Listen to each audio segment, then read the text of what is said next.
What's up everybody, Steven Z Killer here, and I'm bringing you a brand new reaction video. But before that, about 80% of you guys watching are not subscribed. That means two things, either you're new or you're returning, and hopefully this is the video that gets you that subscribe button. Today, the new goal for this channel is 400,000 subscribers, and the only way we can do that is by you right there hitting that subscribe button. I can feel it rising. I can feel it. Keep hitting the subscribe button. Keep doing it. One day we'll even go even further beyond and hit 1 million subscribers. So hit that subscribe button today.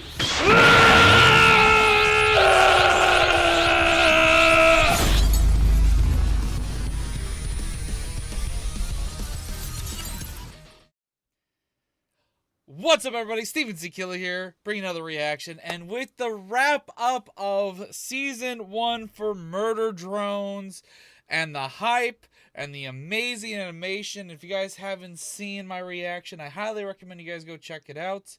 It is officially up on the channel just a few days ago. It's nearing 50,000 views, so thank you guys on that already.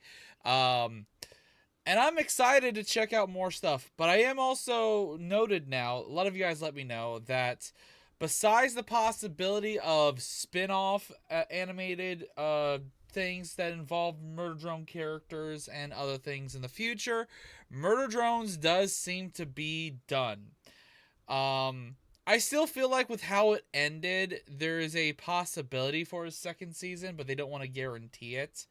And with how popular, like, let's be 100%, this show has, before The Amazing Digital Circus, I would say Murder Drones is kind of iconically seen as more popular to me than Meta Runner was. I'm not 100% about that, honestly. I know Meta Runner was really hype, and apparently there was another show even before Meta Runner that Glitch did.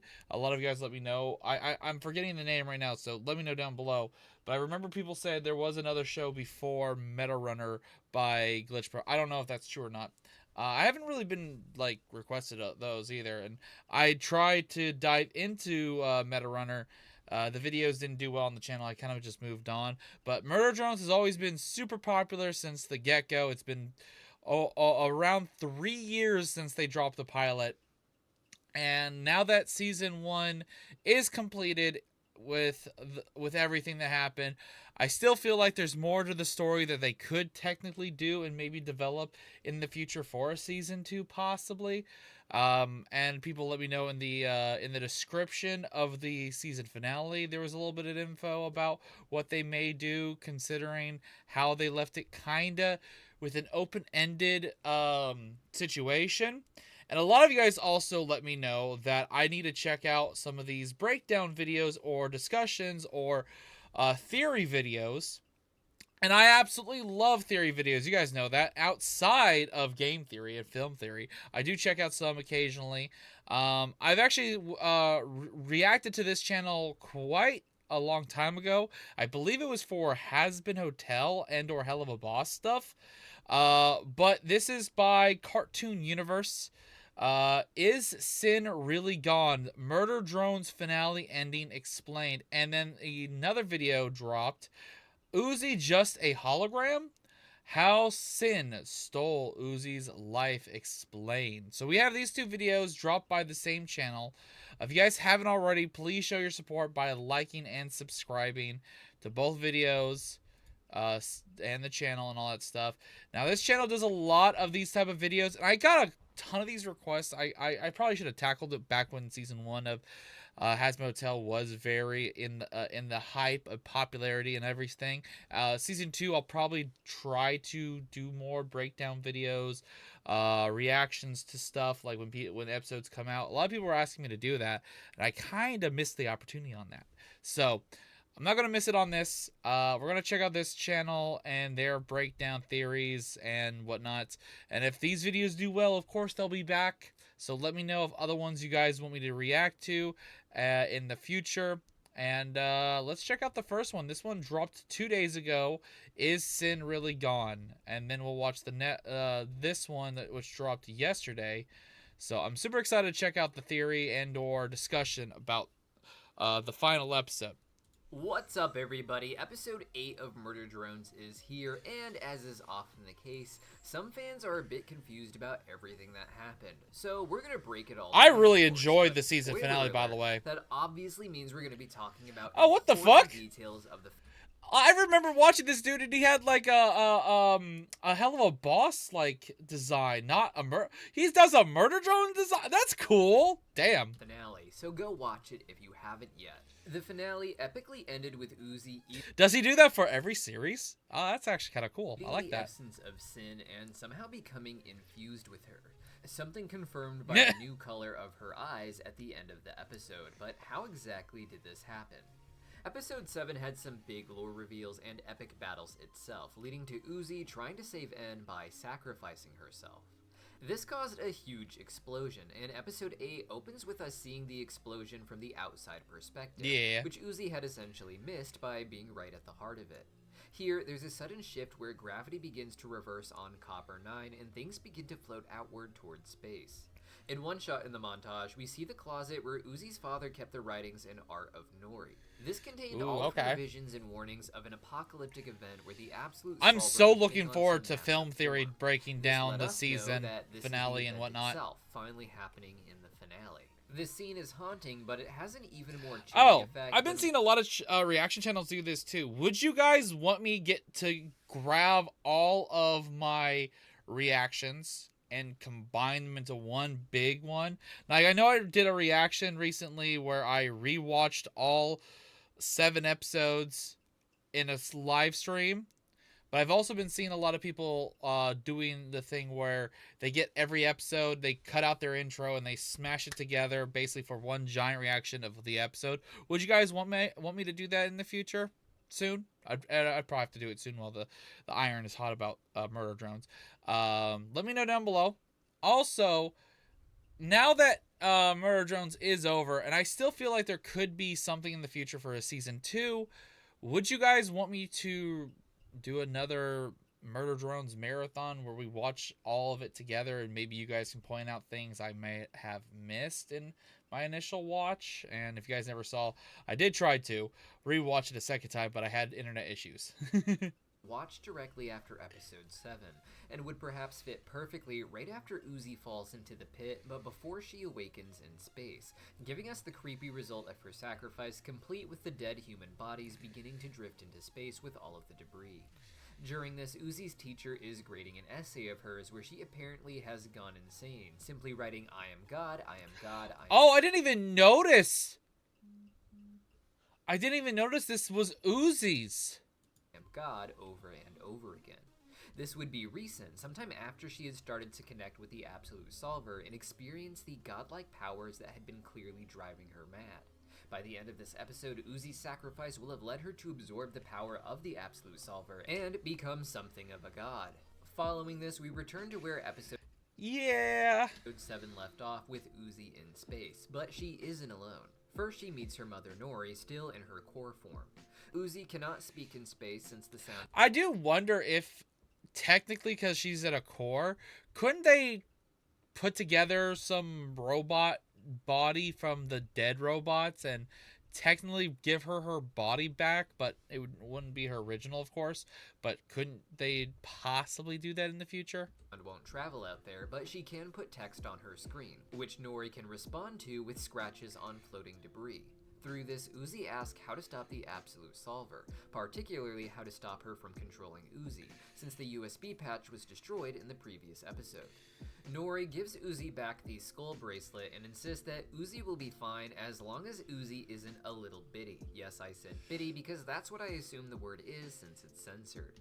Yeah, don't be a little bitch. I ain't worried about saying it. Now, at first, I wasn't sure if this was supposed to indicate that the skull necklace was some sort of USB patch backup file that would help protect Uzi, but as the episode... That's kind of how I felt it was. ...continues, especially with this happening. We see that it's actually a matter of Uzi's own will that ends up holding the Absolute Solver back, with Nori here just giving her a pep talk. Uzi ends up being pulled away from her chat with her mom by En, who has gone full circle in his hero's journey back to where he started in episode 1, proud to be a pilot of a ship. Together, they work through their feelings and establish that they are dating and ready to defeat Sin while bursting into flames while falling from the sky. That is such a funny fucking moment. Time to kill a planet! In this scene, we also begin to understand that Sin's plan always had to escalate to this, that it wasn't a prediction or prophecy of some horrible accident that led to this, but that Sin was going to find one way or another to create this event at the core of Copper 9 in order to destroy it all and the robot life there. So, in this great new form, she begins to destroy the exoplanet. On Sin's side is Jay, who tries to kill off drones that are floating around in the debris, such as Uzi's classmates, but they are rescued by none other than V. V That was such a hype moment. Sacrificed herself in order to help N and Uzi escape back in. I want if they do like bonus shit, like animations to explain some stuff, because there are still moments in the story and time skips that need explaining. I want to see what happened and how she survived this. They need to get that animated. They need to have that as like, even if it's like a spin-off episode, like something in between. I want to know more about what happened here. 6, leaving her behind to face the drone-killing Sentinels. However, in this episode, we see that V has epically survived this and befriended one of the Sentinels, riding it like her steed into battle. It's the one that drew blood, or Jay, where we see the absorbed the blood from has Sin. gone back and forth on her allegiance, but she feels betrayed that even in these last moments, Jay is siding with Sin. Jay herself feels tricked by Sin too, but she ultimately thinks it's better to serve on her side, whether it leads to truly being spared or just their own inevitable destruction as well. With these emotional bits wrapped up, the rest of the episode is essentially just really good action. Oh yes, it is. I still want to rewatch. Like I think I want to do a stream where we watch that live together once. Like that whole end fight was so fucking good. Uzi throws her dark hole into the light mass of Sin, but she comes out in her true Sin body in order to fight back. Sin tries using her power to control Uzi, but Uzi... Like, I didn't even mention this, by the way, but it to... didn't dawn on me, like, during the reaction, but it is a pretty fucked up situation, and I never even, like, realized. I was thinking that, Sin basically, killed Tessa later or at some other point, but it didn't even dawn on me. Tessa was still a child when she, murdered, and took over Tessa's body. Like, God damn, I like the hands and stuff, like still having the hands on the body and the dead corpse and shit. It's still fucking freaky. The whole design of Sin inside Tessa's body and shit like that. It's just fucking gruesome. Fight back. Sin tries using her power to control Uzi, but Uzi ends up resisting, as she was promised by her mother. We see one moment in particular where Uzi and N are hiding from Sin, where she is using a callback ping to try and take over Uzi's body, and it seems to work for a moment, with Uzi's left eye becoming Absolute Solver yellow and the other remaining Uzi purple. But again, Uzi is able to resist and her eye returns to purple. I don't even think I noticed that. Fighting is interrupted by V, which leads to N getting his heart ripped out. And that was just one of the fake outs of drones losing their hearts or cores and being... I know, they had a lot of that in this final. And Uzi were able to end up healing themselves in the end.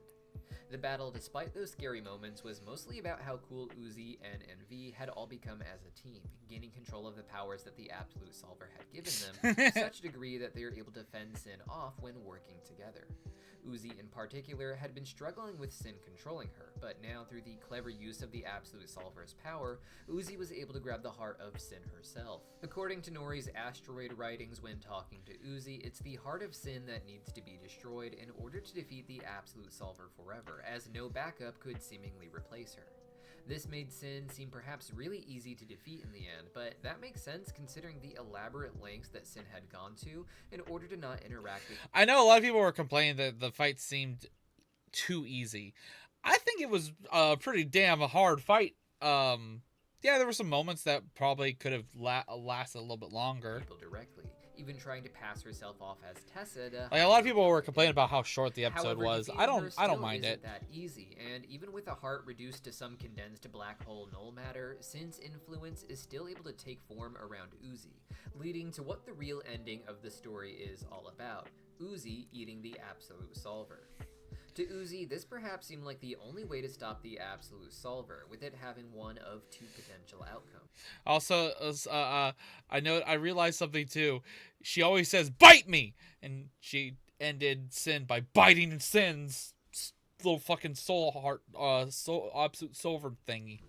The first and worst outcome would be the absolute solver simply gaining control of Uzi and continuing her plans with Uzi essentially now dead. However, with Uzi believing that she had control over the solver's influence inside of her now, the second option becomes Uzi being able to maintain the solver inside of her as a whole, indefinitely, perhaps for all of eternity. And thankfully for Uzi, that was the option that won out, at least so far. When the battle first ends, N and V are nervous when they see Uzi, as the lower part of her eyes are still the typical purple, but the upper half is yellow, with the two colors fading into each other in the middle. This indicates that the solver isn't in some sort of half control like with one yellow and one purple eye might indicate, but rather a merging of Uzi's and the absolute solver's consciousness. However, in the end, Uzi's remark about being a damaged OC because of this gives the impression to N and V that she's still in fact herself, still making nerdy references with internet slang. But not everything is as it seems.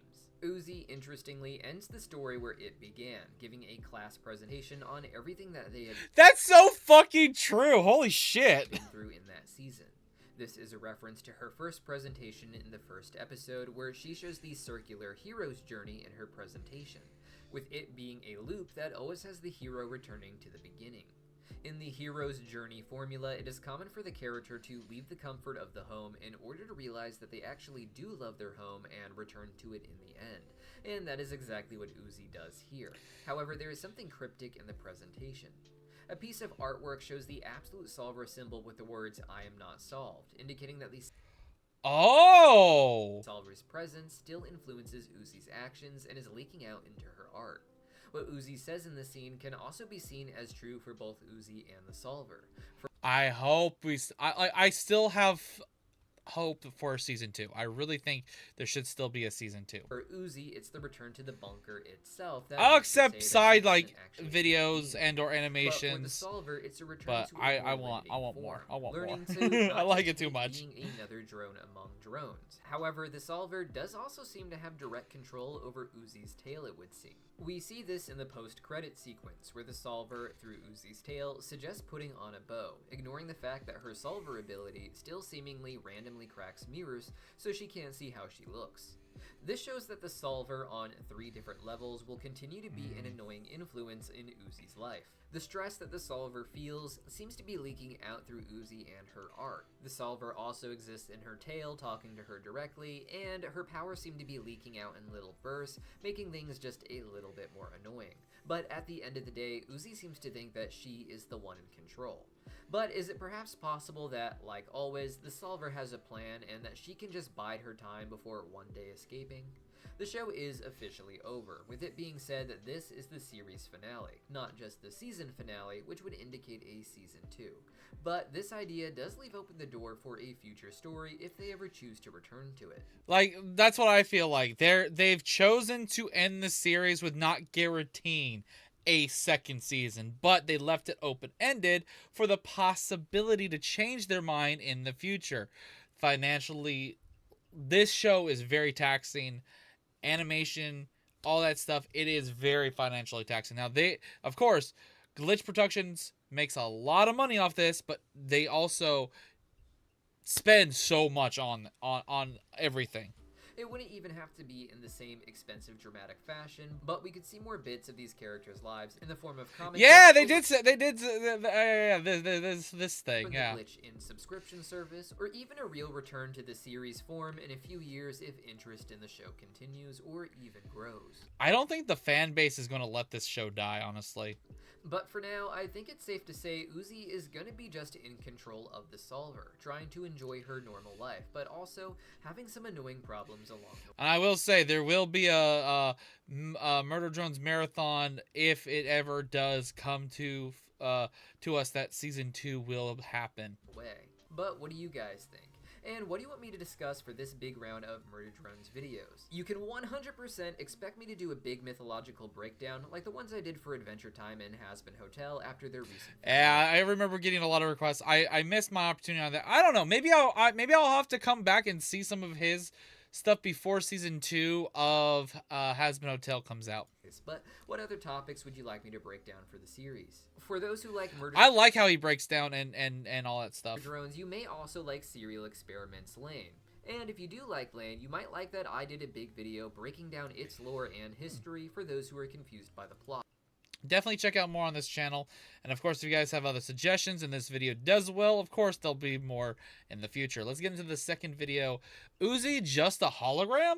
How Sin stole Uzi's life explained. Now, this is going to be what if, lore, theory, all that kind of stuff now going into how things ended and possibly could lead to maybe more in the future. The Murder Drones finale was spectacular in my opinion, but damn fucking it was right. a little anticlimactic in that Uzi and her team seemed to defeat Sin without too much of a battle. Sin, of course, now lives within Uzi, but I think it was a pretty damn good battle, though. I don't know what you're talking about. I remember, it was not that long of a battle, but it was a very hard battle, and it was a 3v1, and they were all backing. Actually, no, technically it's a 3v2, because Jay was helping, but at the same time, is as it seems. The show left us with a lot of cryptic hints that something is not quite right with Uzi, but most mysterious of all is some fans recognize this image in the mirror that Uzi sees in the post-credit sequence as the holographic projectors that Sin uses. Could this mean this isn't our Uzi at all, but instead is another hologram projection? My name is Deep Cut, robots call oh fuck, me Drone Cut, and let's break down the theory that Sin actually won against Uzi and the other drones. oh. Now, audiences were led to believe that what Sin wanted more than anything was the destruction of Copper 9. As far as we know, this would lead to the end of the last sentient beings in the universe, both human and robotic, and that would leave all of existence as Sin's playground. While she could make new robotic toys to play with, or even develop her own biological life to worship her like a god, it mostly leaves a completely empty wasteland with nothing of note to directly interact with. Some people believe that this means that it was Sin's plan all along to merge with another drone such as Uzi, and that all of this was one large project to find the right drone to merge with. I, however, believe that Sin's original plan was to destroy Copper 9 in order to spend her time with N, but when N started to love Uzi, that made the possibility of taking over Uzi suddenly alluring. Uzi learned from her mother Nori through some messages that she left on asteroids that destroying Sin's core should destroy the Absolute Solver. After learning this, it makes sense that why Sin decided to be so distant from all of the action until the very end of the story. Sin is capable of great horror and destruction on her own, but yes, great horror indeed. She's also really fragile in a way. She puts on a confident face in her battles, but well, she is kind of puppeteering a corpse from the inside. She seems to be very aware of just how easily her entire plan could come to an end, as there is no way it would seem to back up her actual identity, only to transfer it. Because of that, Sin creates the most elaborate plans she could imagine, doing everything she could to make sure she wasn't directly involved unless absolutely necessary, and even then, only in disguise so no one would specifically go for her or her heart. It makes sense that the last 3 episodes are probably like in a row the craziest and most epic to watch. Her current one has some enhancements that ultimately made her a worthy opponent, but early on she seemed outright damaged. Her earliest experiments were with modifying the bodies of other drones and playing with their memories and consciousness to suit her desires, moving on to eventually doing the same to herself so that she could personally slaughter all of the humans. We can't even say how exactly she did that, however, because even then, she employs another tactic to hide her plans, the hologram projectors. The Absolute Solver's use of these projectors first appeared back in Episode 2, after Jay had been destroyed by Uzi in Episode 1. This caused the Solver to boot up and begin oh, that's right, Jay. yeah. Part of the Solver's way to do this was to first create little machines that can cast holograms. This allowed her to lure in drones and disassemble them to rebuild Jay.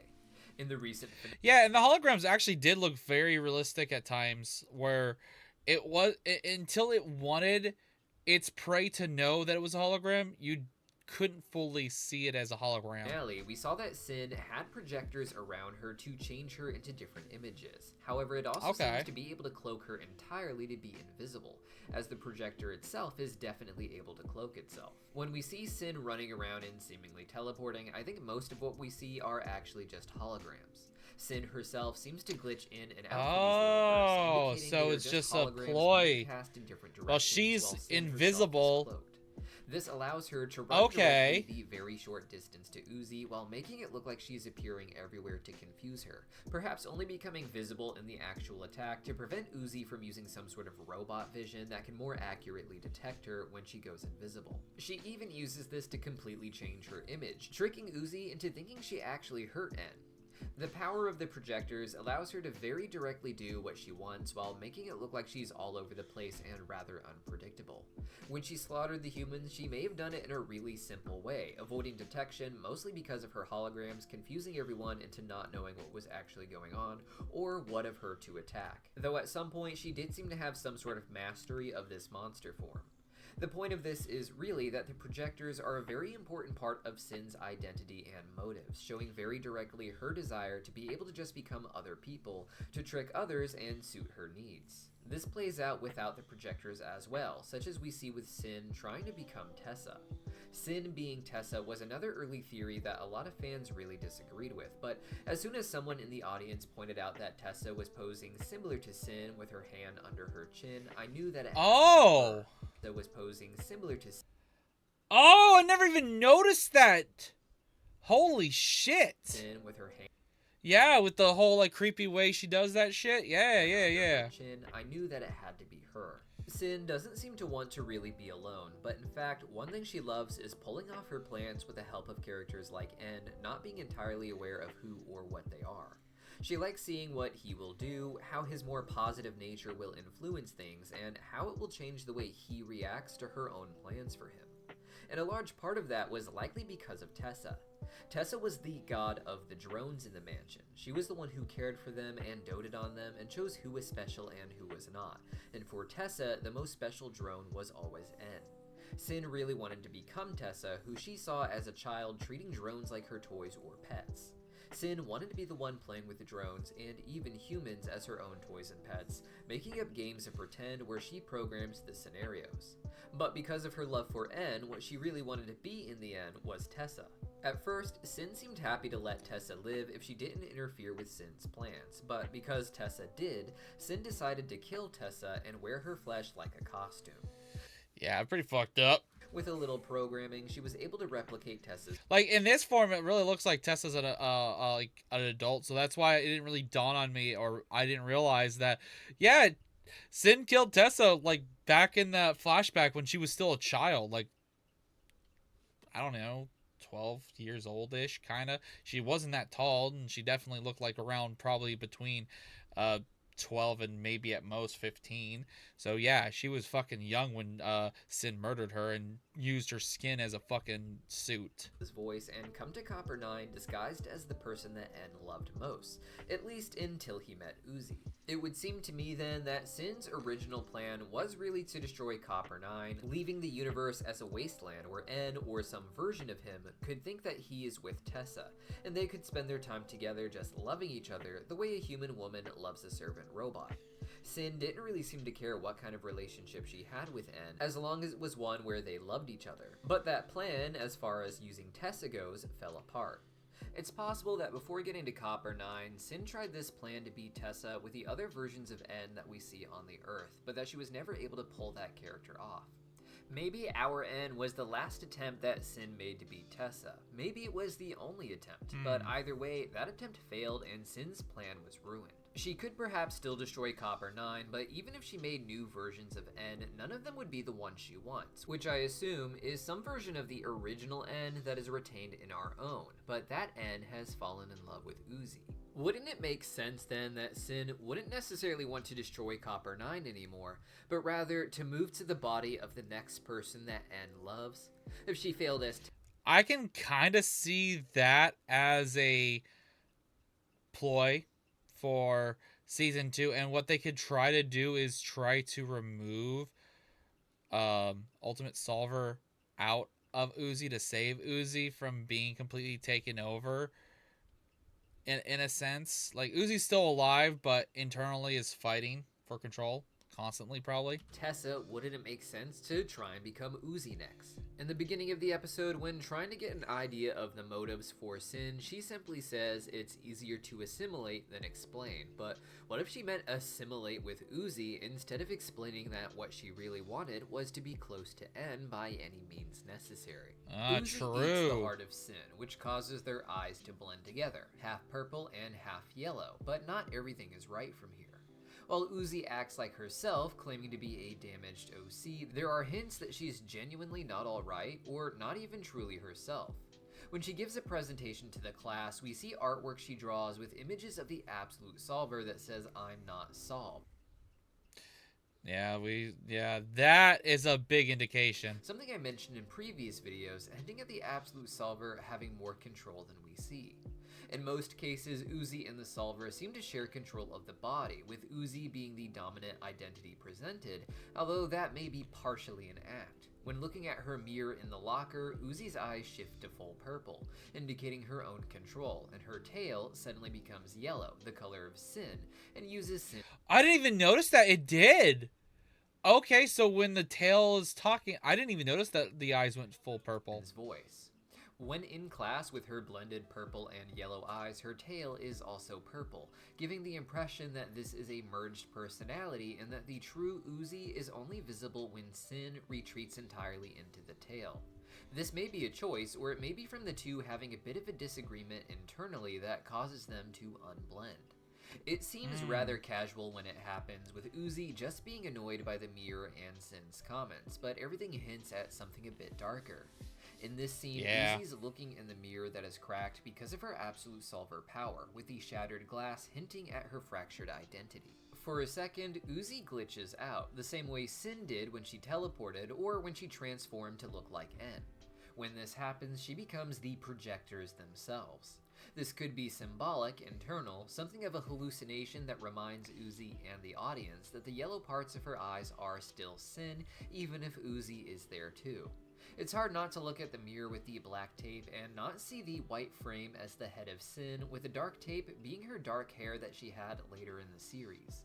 As Uzi looks into the mirror, she seems to see Sin too, causing her image to fade for a second and become nothing but the Absolute Solver projectors. After then, Sin, in Uzi's tail, even puts a bow on Uzi, highlighting how in that mirror, that's all she really sees, a drone with the Absolute Solver inside of it. Uzi's line during her presentation also hints at both her and the Absolute Solver being happy where they are now even though they weren't before, as all the Solver really wanted was to be with N. Outside of having that relationship with N through Uzi, all the Solver really wants at this point is a little bit more of her old identity, such as we see with the bow. But is this all just a holographic projection that N and the others haven't quite noticed? Or Uzi would not like the bow, though, let's be honest. Or just something of a vision that Uzi was having internally about her own identity? Let me know what you guys think, and don't worry, we'll have a video tomorrow breaking down the happier ending given to us in the end credit sequence, and what Ooh.